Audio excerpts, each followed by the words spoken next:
Duke and Duchess of Sussex have spent the final day of their Australian tour sailing across a sparkling Sydney harbour. A low-key touchdown after sundown. That's them. Bypassing the Qantas gate straight onto the tarmac. The Duke and Duchess of Sussex will have another action-packed day in Melbourne today after delighting hundreds of fans during a hospital visit. I just love Meghan's dress. It was so pretty. The Duke and Duchess of Sussex spent the last day of their Australian tour sailing across a bright and shining Sydney harbour. It was a quiet arrival after the sun went down. That was them. They went past the Qantas gate and moved straight onto the runway. The Duke and Duchess of Sussex were set to have another busy and full day in Melbourne today. After making hundreds of fans happy during a visit to a hospital, someone said they really loved Meghan's dress. They said it was very pretty. When Harry and Meghan arrived in Australia, it was meant to be a proud and happy return to a country that once loved them very much. But something felt very wrong from the very first moment. There were no loud crowds at the airport, and there were no cameras waiting. They arrived almost as if they were coming in secretly. Then the event started, and the surprises came quickly. Secrets they had hidden began to come out into the open. Things they had hoped no one would ever discover. And just as the trip was coming to an end, a harsh and angry fight broke out between them. And they are doing everything they can to make sure you never learn the reason why. This was the return they were hoping for. 8 years earlier, Harry and Meghan's tour of Australia was the kind of moment that gets written into royal history books. Crowds filled the streets everywhere. Strangers shouted their names loudly. The whole country welcomed them with open arms. What Australia did not know was what Meghan was saying in private about the people who loved her. The time was October 2018. It was only 5 months after their wedding. It was Meghan's first royal trip overseas, and it was very big. It lasted 16 days, covered 4 countries, and included more than 70 separate events across Australia, New Zealand, Tonga, and Fiji. On the very first morning in Sydney, Kensington Palace announced that Meghan was expecting a baby, Archie. That one announcement caused a huge global media storm that made every moment after it even more intense. The scenes were amazing. Harry stood in front of 4,000 people at the Sydney Opera House to open the Invictus Games, a sports event he had created especially for injured and sick soldiers. Many thousands more people filled the Sydney harbour shoreline just to watch the couple arrive by boat. Every time they walked out to meet the public, crowds shouted, pushed forward, and even cried just to touch their hands for a single moment. Meghan baked banana bread for the people hosting them. She met farmers who were suffering from drought in Dubbo. She was called an inspiring role model during a visit to a school that served Aboriginal children. They hugged koalas at Taronga Zoo. Royal experts were openly saying that Harry and Meghan were more popular in Australia than even William and Kate. They were seen as the fresh and exciting future of the royal family. The whole world was watching, and the whole world was fascinated. But this is exactly what makes what was happening behind the scenes so painful. Royal writer Valentine Lowe explained in his book Courtiers, The Hidden Power Behind the Crown, that members of the royal household claimed Meghan did not fully understand what royal walkabouts were meant for. The whole idea is simple. You walk slowly. You reach out your hand. You touch the hand of a stranger who has waited for hours in the heat just for that one moment. You make that person feel noticed and important. That is the entire role. But according to those reports, Meghan found the real experience very uncomfortable. There were hundreds of hands reaching out, and hundreds of strangers standing very close. She could not understand why any of it truly mattered. A palace worker claimed she thought the entire Australian part of the tour was completely pointless. Then came the moment that explains everything. When Meghan stepped out onto the steps of the Sydney Opera House and saw the thousands of people who had gathered just to see her, she turned to an assistant and said, "What are they all doing here? It's silly." Thousands of Australians were standing in the heat, shouting her name. And she believed it was silly. Then came a detail that is even harder to believe. During a walkabout, as Australians leaned over barriers, reached out their hands, and showed her their full love and support for free, Meghan was heard saying to a staff member, "I can't believe I'm not getting paid for this." There were other problems growing quietly under the surface. Reports came out about repeated late arrivals at events because Meghan was unhappy with her hair or her clothes. There were also claims that Meghan wanted to replace the usual Buckingham Palace staff with her own team, a request that insiders said was very difficult. In public, the tour was called a great success. In private, the cracks that would break everything apart over the next 2 years were already starting to grow. Australia just did not know it yet. Now move forward to the year 2026. Harry and Meghan came back expecting the same love to be there waiting for them. It was not there. In the years since they left the royal family in 2020, they had rebuilt their lives from the outside. There were Netflix deals, Spotify work, Harry's book spare, and Meghan's lifestyle brand as ever. Experts estimated that the 2026 Australia trip could bring in up to $10 million through speaking events, brand deals, and media attention. They needed every single dollar. Their special deal with Netflix had ended in 2025, and as ever's partnership with Netflix had fallen apart in March 2026. Archewell Philanthropy had let staff go. Meghan had reached the top of Ranker's list of most disliked celebrities for 2025. Harry's former charity, Centrebell, was getting ready to take legal action against him for defamation. Australia was not a holiday. It was a way to survive. And this is where the full weight of the irony becomes clear. The woman who once stood on the steps of the Sydney Opera House and called the crowd silly came back in 2026 and charged those same crowds more than $3,000 per person just to sit in a room with her. The woman who once could not believe she was not being paid was now being paid a very large amount. The love and support that once came freely now had a price attached to it. And Australia was about to show very clearly what it thought about that change. The quiet arrival said everything. Before they even got off the plane, something had already changed. No one welcomed Harry and Meghan the way they had expected. Some reports say Meghan thought about cancelling the entire trip. But Harry held her, reminded her that they needed this, and told her everything would be fine. Neither of them realized that things were about to go very badly. To understand how much things had changed, you have to go back to 2018. When Harry and Meghan arrived in Australia that first time, they stepped off a Qantas private luxury section, a special first-class cabin. They walked out together, hand in hand, straight into a wall of flashing cameras and a formal government welcome. It was one of the most watched royal arrivals in years. The energy was full of excitement. It was royal drama at its highest level. But 2026 looked nothing like that. They landed at Melbourne's Tullamarine Airport before sunrise on April 14th. It was Qantas flight QF94 coming from Los Angeles. They were sitting in seats 3E and 3F in business class. It was a regular Boeing 787 airplane. There were no government officials waiting at the gate. There were no cameras recording a formal welcome. Most of the passengers sitting near them had no idea who was on the plane until it had already landed. One American passenger said he only realized it was them after he had left the plane. Another person saw Harry and said he had never seen anyone look so fresh after such a long flight. But the first Australian voice directed at Meghan during that trip was something no one on the PR team had expected.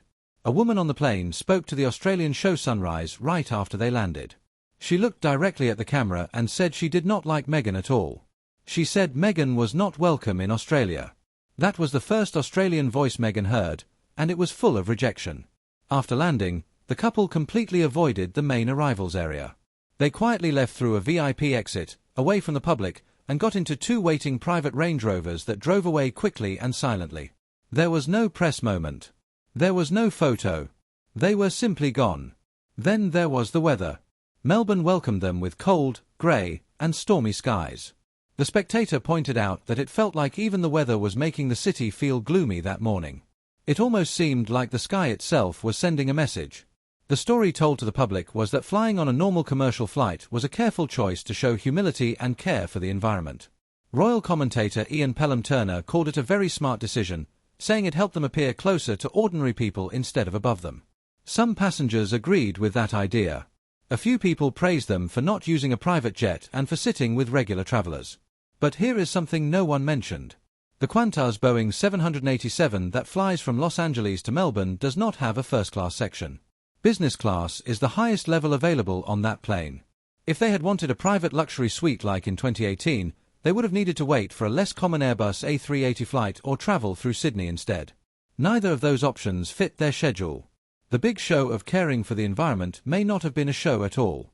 Harry and Meghan came back expecting the same love to be there waiting for them. It was not there. In the years since they walked away from the royal family in 2020, they had rebuilt their lives from the outside. There were Netflix deals, Spotify projects, Harry's book spare, and Meghan's lifestyle brand as ever. Experts estimated that the 2026 Australia trip could bring in up to $10 million through speaking events, brand deals, and media attention. They needed every single dollar.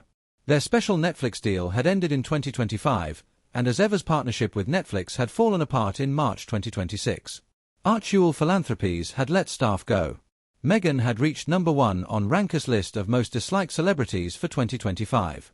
Harry's former charity, Centrebale, was getting ready to take legal action against him for defamation. Australia was not a holiday. It was a lifeline. And this is where the full weight of the irony becomes clear.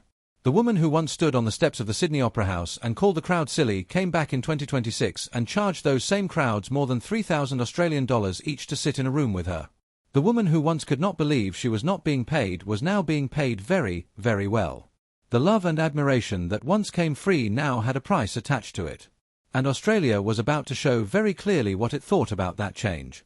The quiet arrival said everything. Before they even stepped off the plane, something had already changed.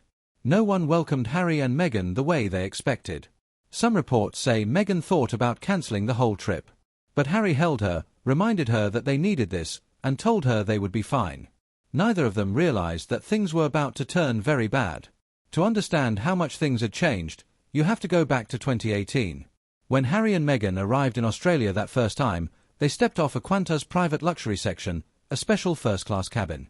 They walked out together, hand in hand, straight into a wall of flashing cameras and a formal government welcome. It was one of the most watched royal arrivals in years. The energy was full of excitement. It was royal drama at its highest level. But 2026 looked nothing like that. They landed at Melbourne's Tullamarine Airport before sunrise on April 14th. It was Qantas flight QF94 from Los Angeles. They were sitting in seats 3E and 3F in business class. It was a normal Boeing 787 airplane. There were no government officials waiting at the gate. There were no cameras recording a formal welcome. Most of the passengers sitting near them had no idea who was on the plane until it had already landed. One American passenger said he only realized it was them after he got off the plane. Another person saw Harry and said he had never seen anyone look so fresh after such a long flight. But the first Australian voice directed at Meghan during that trip was something no one on the PR team had expected. A woman on the plane spoke to the Australian show Sunrise right after they landed. She looked straight into the camera and said she did not like Meghan at all. She said Meghan was not welcome in Australia. That was the first Australian voice Meghan heard, and it was full of rejection. After landing, the couple completely avoided the main arrivals area. They quietly left through a VIP exit, away from the public, and got into two waiting private Range Rovers that drove away quickly and silently. There was no press moment. There was no photo. They were simply gone. Then there was the weather. Melbourne welcomed them with cold, grey, and stormy skies. The Spectator pointed out clearly that it felt like even the weather was making the city feel gloomy that morning. It almost seemed like the sky itself was sending a message. The story told to the public was that flying on a normal commercial flight was a careful choice to show humility and care for the environment. Royal broadcaster Ian Pelham-Turner called it a very smart move, saying it helped them appear closer to ordinary people instead of above them. Some passengers agreed with that idea. A few people praised them for not using a private jet and for sitting with regular travellers. But here is something no one mentioned. The Qantas Boeing 787 that flies from Los Angeles to Melbourne does not have a first-class cabin. Business class is the highest level available on that plane. If they had wanted a private luxury suite like in 2018, they would have needed to wait for a less common Airbus A380 flight or travel through Sydney instead. Neither option worked well with their schedule. It may simply have been the only real choice they had. And someone built a whole public story on a gap they believed no one would take the time to check. The money situation behind all of this was even darker. British broadcaster Hilary Fordwich told Fox News that with their failed deals and shrinking income, the couple were likely under serious financial pressure. She pointed to their $9.5 million Montecito mortgage, their multi-million-dollar yearly private security costs, the Netflix deal being gone, and as ever also gone. These were two people who needed Australia to work in every way, financially, for their image, and for business. And they had far fewer choices than anyone around them was letting people see. Their first official event was only minutes away, and day one had barely even begun. The hospital moment, warm inside, warm outside. Their first official stop on day one was not chosen by chance. It was chosen on purpose because it carried the weight of royal history, the memory of Diana, and everything Harry has always wanted to stand for. But outside those hospital walls, a very different story was already being written, and it was growing darker with every passing hour. The Royal Children's Hospital in Melbourne is not just a place for events. It is an important part of the history shared between the British royal family and Australia. Queen Elizabeth II first visited it in 1963. Princess Diana and then Prince Charles visited in October 1985 when Harry was only 1 year old. The late Queen officially opened the hospital's new building in October 2011 during a royal tour with Prince Philip. Out of all the places they could have chosen to begin day one in Melbourne, Harry picked a building connected to his mother, opened by his grandmother, and filled with 41 years of royal history. In a 2022 podcast interview, Harry told retired rugby player Gareth Thomas that once you meet people and see suffering in the world, you cannot turn away from it. Every handshake he gave inside those walls carried the memory of Diana, the woman who held the hands of AIDS patients when others refused to, who sat on hospital floors with children when every rule said to keep distance. And inside those walls, the warmth was real. Hundreds of excited families and children filled the main area. Hospital staff watched from office windows above as the couple moved through the building. Harry bent down to the level of children in a way that felt natural and familiar. It looked easy and real, like someone who had spent many years in that kind of environment. Meghan did not stay far away and wave. She hugged children, held their hands, and told patients to stay strong and keep going. A 4-year-old cancer patient spoke with both of them, gave Meghan flowers, and told reporters they said, "Nice to meet you," and were friendly and very kind to her. 8-year-old Inoya Latifai, who had spent almost 3 months in the hospital being treated for spinal muscular atrophy, met them on the same day she was supposed to go home. Her father, Adnan, said she had always been like a princess, and meeting another princess felt like a blessing.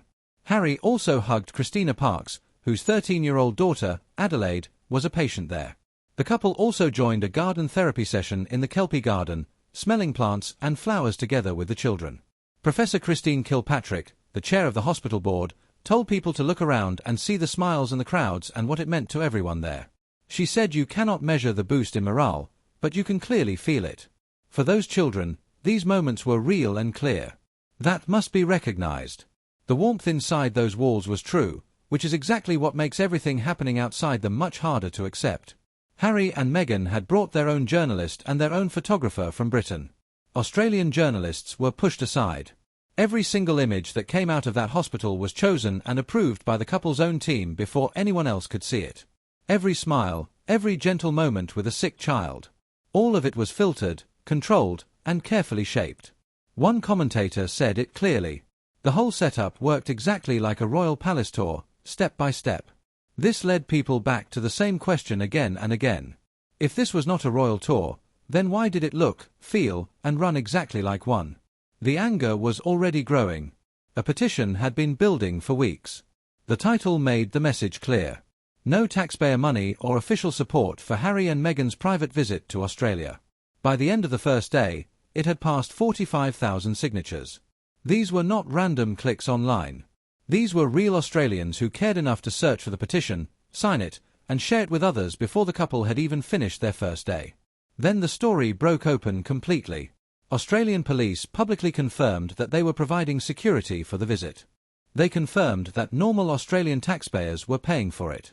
This directly went against everything the couple's team had been saying. They had insisted the trip was privately funded. The police statement made that claim impossible to believe. The petition was updated right away. Commentators said that the security cost alone would reach hundreds of thousands of dollars in just 4 days. Australians were very angry. The names spreading online were harsh and cruel. People called them grifters, the ginger, and the whinger. They said the couple were using Australia like a cash machine. The couple's spokesperson said the petition did not matter. That only made the situation worse. Then something happened that cut much deeper than any petition ever could. Inside that hospital, Harry was down on his knees in front of children who had cancer. It was the same building his mother, Diana, had once walked through. Harry understood what that place meant. Every action he took inside it carried her memory. That was the purpose. That was the image being created. But outside those walls, the charity Harry had started in Diana's honor was preparing to take legal action against him. Sentibail, founded in 2006, was created to help young people in southern Africa living with HIV. It was named in part as a tribute to Diana. Harry had stepped away from it in 2025, and the separation became very bitter. Sentibail said Harry's comments about them were offensive and harmful. In April 2026, they announced they were taking him to court for defamation. The son standing in a building connected to his mother, while the charity built in her name was suing him. There are no easy words to make that sound gentle. There truly are not. But things became even worse after that. Meghan's shelter visit and the $1,000 apron moment. After the hospital visit, Harry and Meghan went in different directions for the rest of the day. Harry went to the Australian National Veterans Art Museum to spend time with families of veterans. People who saw him there kept saying the same thing again and again. He looked natural, calm, and completely like himself. No one watching him thought even for a moment that he was acting or pretending. Meghan went to a women's shelter called Macaulay Community Services. It was a place for women and children who had experienced homelessness and domestic violence. She walked in, put on an apron, went straight into the kitchen, and began cooking and serving food. She spoke with the staff. She talked with the women living there. She appeared warm, grounded, and fully present. Her team had carefully planned this image, and it was working exactly the way they wanted. A woman who had lived in palaces was now standing in a shelter kitchen. She was choosing to be there. Choosing those women. Choosing that moment. Then someone looked down at her feet. She was wearing Dior heels, along with a dress that cost about $1,250 and Christian Dior shoes worth around $1,200. The outfit was even shared on a shopping platform so people could buy the same look Meghan was wearing. A designer dress worth more than $1,000 was underneath that apron. The moment that image spread, everything started to fall apart. Because you do not accidentally wear a $1,000 outfit to a women's shelter. You do not forget what you are wearing when you are dressing for a day that will be photographed. The apron looked like a prop. The high heels told a different story. A media commentator said what many people were already thinking. She watched the video and said Meghan knew exactly where every camera was at all times. She called it working the angles. She pointed out that Meghan is a trained actress with 7 seasons of professional television experience. That is not a small detail. A trained actress knows how to make something look real, even if it is a performance. That is literally part of the job. And once you know that about someone, it is hard to forget. Every tear, every smile, every soft moment in front of a camera brings the same question. Is this real, or is this acting? Harry did not face that same problem. Even people who did not support the trip, and who had strongly said they did not want them there, still looked at Harry that day and said he seemed genuine. They said he was not acting, just being himself. 2 people on the same trip were being seen in completely different ways by almost everyone watching. One person felt real, the other felt doubtful. That is a very difficult position for Meghan to be in, and she put herself there. But the shelter visit had another hidden detail that her team never talked about. On the very same day Meghan was serving food to homeless women in one kitchen in Melbourne, she was also filming a guest appearance on MasterChef Australia in another kitchen across the city. It is one of the most watched television shows in the country. Her team told CNN there was no large payment involved. They did not deny that the filming took place. So on the same day, in the same city, within just a few hours, she was both the caring woman helping vulnerable people and a celebrity filming for primetime television. Her team wanted people to focus on the apron. They did not want you to notice the film crew. And there was one more detail that nobody was talking about that day. A full year before Harry and Meghan told anyone they were coming to Australia, Meghan had already been making very quiet moves behind the scenes. Her lifestyle brand, as ever, had gone to Australian trademark authorities and officially registered her brand for business use in the country. This means she filed legal papers saying this is my brand and these are the things I plan to sell and run under it in Australia. The list included skincare, candles, jewelry, yoga products, and workshops. That all seemed normal. But hidden inside that same filing was one specific category that changes everything. It included running paid events where people come together, eat, drink, and spend time in a shared space. That is a ticketed retreat. That is exactly what the Her Best Life event in Sydney was. $3,000 per seat, food, drinks, and Meghan as the host. The trademark filing had legally protected that exact kind of event under her brand name in Australia a full year before she even announced the trip. Critics now say she was not doing a charity visit and then deciding at the last moment to add a paid retreat on the side.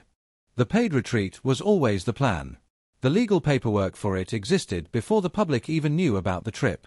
She built the business first. Then she built the story of a caring woman visiting shelters and hospitals around it.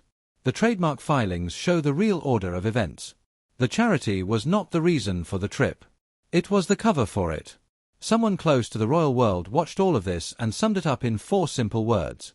She's basically Fergie now. That is a very harsh thing to say.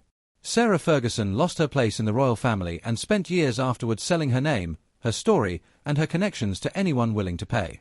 It became a warning story. The most famous example of what happens when someone tries to live off royal connections and runs out of options. Meghan once thought the crowds cheering for her in Sydney were silly. She once quietly said she could not believe she was doing all of this for free. Now she was charging $3,000 per seat. The trademarks were filed. The apron was worn. The cameras were ready. And the people who understood this world best were no longer speaking quietly about what they saw. They were saying it openly. The price of access. The point where charity ends and business begins. The hospital visit and the shelter visit got all the headlines on the first day. Sick children, homeless women, warm smiles. It looked like service. It looked like purpose. But running quietly underneath all of it, planned and carefully arranged, was something else entirely. And once you notice it, you cannot ignore it. One Australian commentator spoke very clearly. He called the entire trip a 4-day business venture designed to make money from Australians. That is a very strong statement. But it becomes hard to disagree when you look at the details. Start with the retreat. It was called the Her Best Life Retreat, organised by an Australian podcaster named Gemma O'Neill. She told her audience that Meghan was attending as a personal favour to their shared friend Marcus Anderson, who was described as one of Meghan's closest and most trusted friends. A favour. That was the word she used. A favour that cost each person $3,199 Australian dollars to attend. Early tickets were sold for $2,699. VIP packages, which included a group photo with Meghan, cost even more. There were only 300 spots available. It was marketed as exclusive. It was described as personal. It was sold as a once-in-a-lifetime weekend experience built around being close to Meghan. So what did $3,000 actually give you? 2 nights at the Intercontinental Sydney Coogee Beach, a luxury hotel by the ocean. Yoga sessions. Sound healing. Guided meditation. Cocktails. A gala dinner with unlimited drinks. 2 breakfasts. 1 lunch. A Saturday night disco. A fireside talk with Meghan. Time by the pool overlooking Coogee Beach. It all sounded amazing. Then a leaked schedule appeared, and everything changed. According to that schedule, Meghan was set to begin VIP group photos at 4:30 in the afternoon on Friday. The gala dinner was set to start at 5. And at 7:30 that same evening, Harry and Meghan were scheduled to attend a Super Rugby match at Allianz Stadium. She was not staying for the full evening that people had paid $3,000 to share with her. She was leaving before dinner had even finished. The women who had saved money and bought tickets for an intimate night with Meghan were, without knowing it, competing with a rugby game for her time. The event had a strict rule of no phones and no recording. No one inside was allowed to capture or share anything Meghan said or did. Every photo, every moment, every piece of content coming out of that retreat would be fully controlled by the organisers.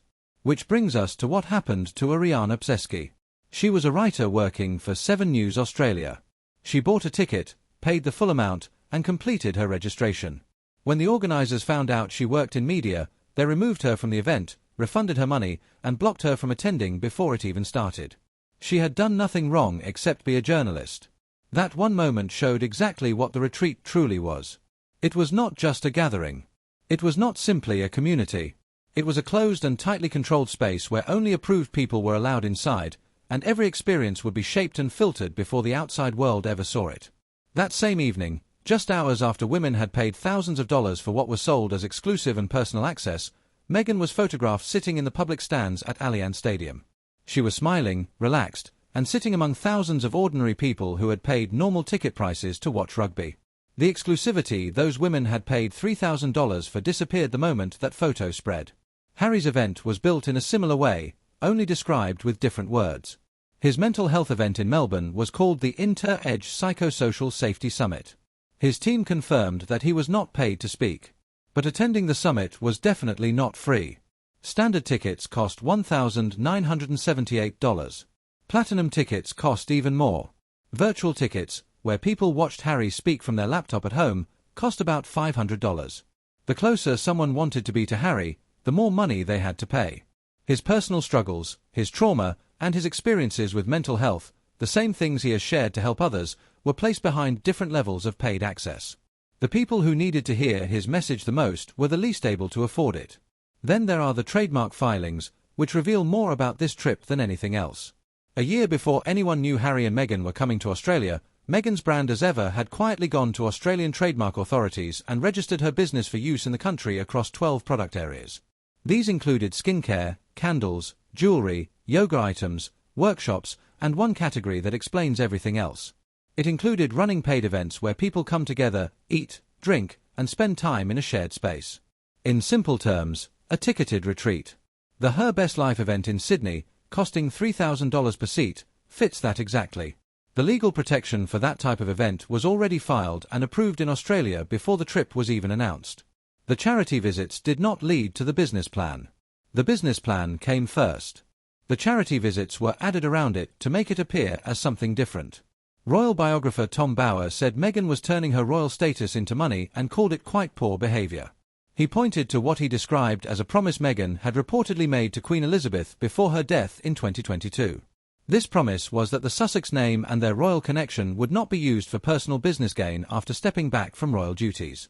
If that promise was real, then every trademark filing, every ticket price level, and every no-phones rule in Sydney represents a direct breaking of that promise to someone who is no longer alive to speak about it. Royal expert Helena Chard described the whole situation as a fake royal roadshow. Royal writer Robert Hardman said Buckingham Palace strongly disliked the trip but had no power to stop it. That is the part that makes this situation so uncomfortable for the royal institution.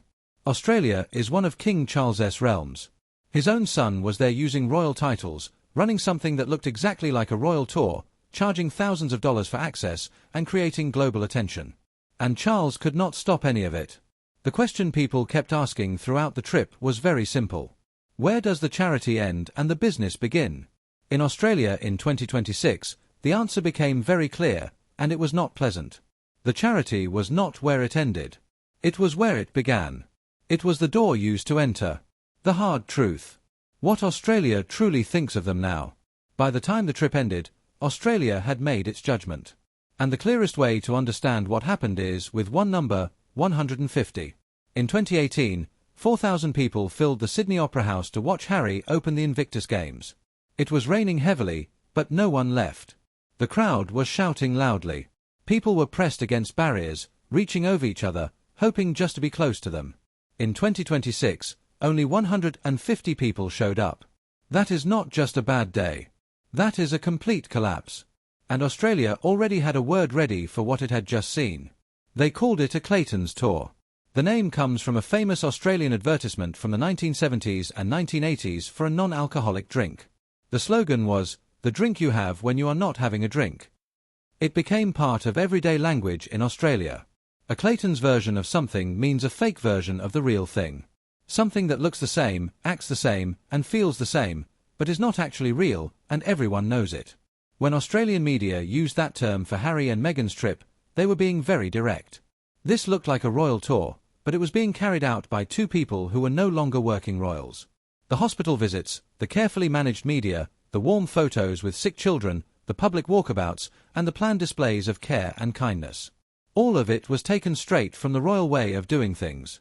But none of it was supported by a palace, a formal role, a crown, or any responsibility to anyone. It was only the appearance. Only the performance. Without the deeper meaning that once made it real. Melbourne's Herald Sun called it a fake royal tour meant to support the Sussex brand. Commentator Bonnie Greer told CNN that they were not royals, but were acting like they were. Holly Wainwright from Mamamia wrote that they had returned not as royals, not as celebrities, but as something new and unclear that did not yet have a proper name. Tom Bower said in the Daily Telegraph that the trip was simply an effort to make money from a royal status they no longer had. Leading voices in Australia warned anyone who would listen that the visit was likely to go very badly. One person described it as a complete and embarrassing public relations disaster. They were not wrong. Back in London, people at the palace were also unhappy.